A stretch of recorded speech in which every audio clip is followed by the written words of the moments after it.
Vem comigo para aprender quais são os principais sinais dos problemas oculares nos pets.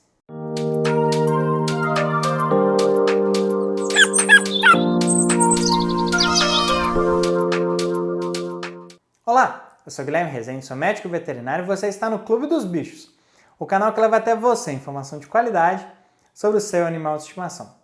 Você sabia que você, como tutor, pode ajudar a aumentar as chances de sucesso nos tratamentos oftálmicos do seu cão ou do seu gato? Mas para isso, você precisa saber como identificar os principais sinais de problemas oculares nos pets, para poder identificar as alterações oculares bem no início. Eu conversei com a doutora Michelle Gouveia, que é médica veterinária oftalmologista, para mostrar para você quais são os principais sinais das alterações oculares nos pets. Vamos ver quais orientações que ela tem para a gente. E desses problemas oculares, Michelle, quais são os principais sinais que o tutor, quando ele estiver examinando o olho do cachorro, quando ele estiver olhando para o olho do cachorro, quais são os principais sinais que o tutor vai observar e vai notar que o animal está apresentando algum tipo de problema ocular? Pois é, isso daí acho que é a pergunta mais importante assim, dessa nossa live, porque, bom, é o seguinte, primeiro, é muito comum o cão e o gato, ele ter secreção, ele ter remela nos olhos, né? Mas o que acontece? A lágrima, ela é composta de várias substâncias, tem várias coisas na lágrima, né? Tem água, tem muco, tem lipídio, tem células de defesa, então tem muitas substâncias, né, na lágrima. E é muito comum da lágrima ela não ser bem drenada nos animais. Porque o que isso quer dizer? Eu costumo falar no consultório que o olho funciona como se fosse uma torneira aberta e tem um ralo. Ou seja, a lágrima ela é produzida o tempo inteiro e ela é drenada o tempo todo. Como uma torneira aberta, a água vai saindo da torneira e é drenada pelo ralo. Isso acontece no olho, ou seja, a lágrima é produzida e ela é drenada para um ducto. Tem um ductozinho aqui, ó, tem, né, um canal que passa aqui por dentro do animal, que pega essa lágrima e leva para o focinho e leva para a boca. E é comum, muito comum, principalmente em animais braquicefálicos, tanto cão quanto gato, que são aqueles animais de focinho achatado, é muito comum esse ducto não funcionar bem. Ele pode ser tortuoso, ele pode estar obstruído. E é como se fosse a torneira aberta, mas aí eu tampei o ralo. Quando esse ducto não funciona, a lágrima está sendo produzida e não tem para onde ela ir. Então, se eu tampar o ralo da pia e deixar a torneira aberta, essa água vai transbordar, né, pela pia. E aí, isso acontece também com os olhos, ou seja, a lágrima não tem para onde ser drenada e ela vai transbordar para a face do animal.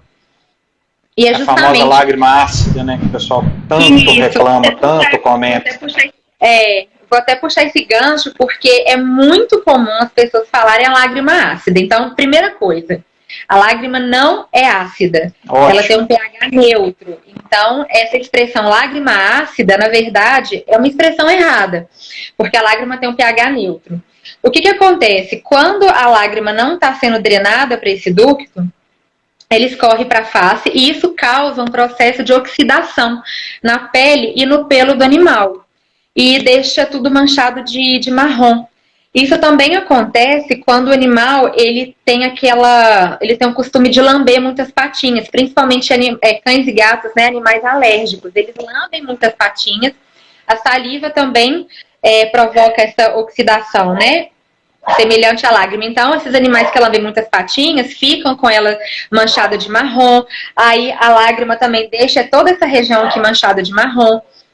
Então, a primeira coisa que o tutor ele tem que observar para ele poder pensar que é um sinal de alerta para levar para o oftalmo avaliar é essa questão da secreção e da remela.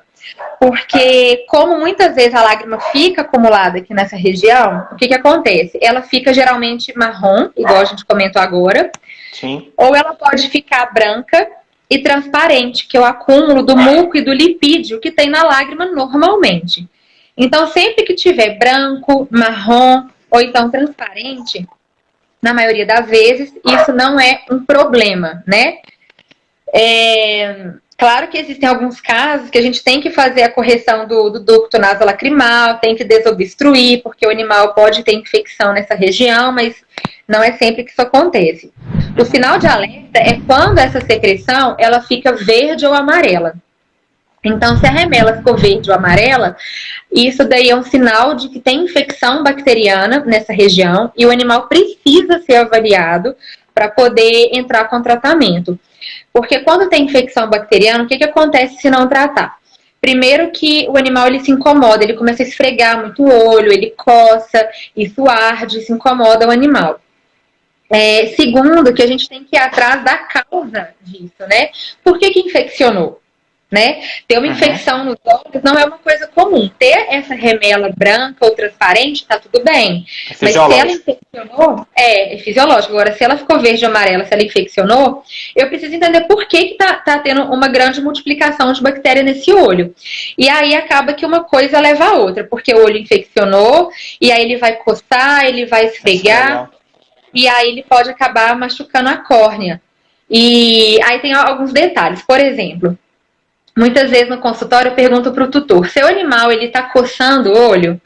E alguns tutores falam, não tá. Porque quando a gente pensa em coceira no olho, a gente pensa que o animal vai fazer isso aqui, como a gente levar a patinha, esfregando. Mas nem sempre essa é a manifestação de coceira ou de incômodo do animal. Às vezes o que ele faz é esfregar o olho no sofá, na almofada, na perna do tutor, ele esfrega o olho na parede, tem animal que faz isso. Então, se ele tá com esse tipo de comportamento, né, de esfregar o olho nas coisas todo dia, várias vezes, ele está incomodado, né? E essa questão também da úlcera de córnea que acontece, o que é isso? A úlcera de córnea é assim, falando de grosso modo, é um machucado que dá em cima da córnea do animal. A córnea é a parte mais superficial aqui do olho, a parte transparente do olho. E muitas vezes, quando o animal ele tá com uma infecção, ele esfrega o olho, ele machuca, essa úlcera, ela não é vista a olho nu. Esse machucado na córnea, ele não é visto a olho nu. O tutor vai olhar e não vai ver nada. Mas qual que é o sintoma, né? Qual que é a manifestação do animal nesse caso? Ele pode continuar esfregando o olho, porque o animal é como se fosse uma criança no seguinte sentido. Não importa se dói ou se coça. Se tem alguma coisa incomodando, ele vai querer mexer, né? Então, vai tentar tirar. Exatamente. Então, se ele tá coçando, esfregando, pode ser infecção, pode ser úlcera de córnea. E a úlcera de córnea não é vista a olho nu. Então, se o tutor vê esse tipo de manifestação, tem que levar para o veterinário, porque a gente só consegue observar se tem realmente essa lesão quando a gente pinga um colírio, um corante, né? Tem um corante específico que a gente usa na oftalmologia e ele vai mostrar pra gente essa lesão superficial que a olho nu não é observada.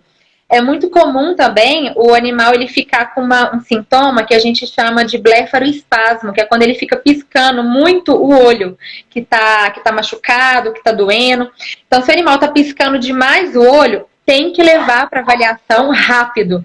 Porque pode ser essa lesão, pode ser glaucoma, pode ser uveíte, que é uma inflamação importante que dá dentro do olho. Então, se o animal está com esse sintoma de blefaroespasmo, de ficar piscando muito o olho, isso é sinal de dor. Tem que levar para avaliar rápido. Porque se for úlcera de córnea, ela pode estar superficial no primeiro momento e depois ela acaba aprofundando. Aquele machucado que era muito superficial, ele se torna profundo. O animal pode ter uma perfuração do olho, corre o risco de perder a visão. Em caso de glaucoma, que eles sentem muita dor também, tem que avaliar rápido, porque o glaucoma causa cegueira irreversível muito rápido, né? Então, se o tutor tá vendo que tá com essa remela, né? Essa secreção verde ou amarela, tá piscando muito o olho, tá esfregando demais. Outro sintoma também importante é um lacrimejamento muito visível, quando tá muito, né, assim, lacrimejando demais, correndo muita lágrima. Foi na semana passada, eu atendi um chow-chow, não tinha nem 1 ano de idade, e o tutor falou justamente isso. Ele falou assim, o meu cachorro, ele fica com o olho muito molhado aqui ao redor, desde muito filhotinho. E aí eu fui, né, pesquisar, eu descobri que o chow-chow, ele fica lacrimejando muito mesmo. Achei que fosse normal da raça, mas comecei a estranhar porque estava demais, geralmente um olho só, e vim ver o que está acontecendo. Então, ele tinha realmente uma alteração na pálpebra muito importante, que a gente tem que corrigir até com cirurgia nesse caso. Então, lacrimejamento também, né, muita lágrima escorrendo, né, de forma excessiva, também é outro sinal que o tutor tem que ficar em alerta. E o famoso olho vermelho, né? Esse é o olho... que mais chega pra gente, né, Michele? Isso é super comum o tutor falar, meu animal ele tá com o olho vermelho. E aí, o olho vermelho, ele não tem uma única causa, uma única resposta. Porque várias estruturas do olho podem ficar inflamadas. E a inflamação deixa a região vermelha. Então, por exemplo, essa parte branca do olho, que é a esclera, ela pode ficar vermelha. A córnea, que é a superfície transparente, também ela pode ficar vermelha, se ficar com muito vaso sanguíneo ali. As estruturas, né, que estão dentro do olho, que é a íris, por exemplo, que é a parte colorida do olho, também pode ficar vermelha. Então, olho vermelho, independente de onde tiver, tem que ser avaliado também. A gente tem que identificar, né, lá no consultório. A gente faz a consulta, a gente usa aparelhos específicos para poder identificar onde está, né, essa vermelhidão. Qual é a estrutura, né? Para a gente poder entrar com tratamento específico. Então, secreção verde e amarela, olho vermelho, muito lacrimejamento, tá fechando muito o olho, tá esfregando muito o olho. Tudo isso tem que ser avaliado rápido. A doutora Michele faz parte da equipe de médicos veterinários aqui do Clube dos Bichos. Nós gostaríamos de agradecer a ela por compartilhar o seu conhecimento com os membros aqui do clube. Eu vou deixar aqui na descrição desse vídeo o Instagram da doutora Michele. Segue ela lá, que ela posta muito conteúdo interessante sobre oftalmologia veterinária. E aproveita, segue também o Clube dos Bichos. O nosso Instagram é @clube.dos.bichos. E para receber mais dicas e orientações sobre os animais de estimação, entre também no nosso canal no Telegram. Eu vou deixar o link do nosso canal no Telegram aqui na descrição desse vídeo. Essa conversa que você viu é o trecho de uma live que a gente fez aqui no canal sobre como prevenir os problemas oculares nos pets. Essa live ficou excelente. Eu vou deixar o link da live completa no card aqui em cima para você assistir depois. Deixe pra gente aqui nos comentários qual a alteração ocular que você conseguiu identificar no seu pet depois de assistir o nosso vídeo. E aí, gostou de mais um vídeo aqui no Clube dos Bichos? Compartilhe esse vídeo com aquele seu amigo que também tem um animalzinho em casa. Vamos ajudar a diminuir os problemas oculares. Muito obrigado pela sua audiência e até o próximo vídeo aqui no canal.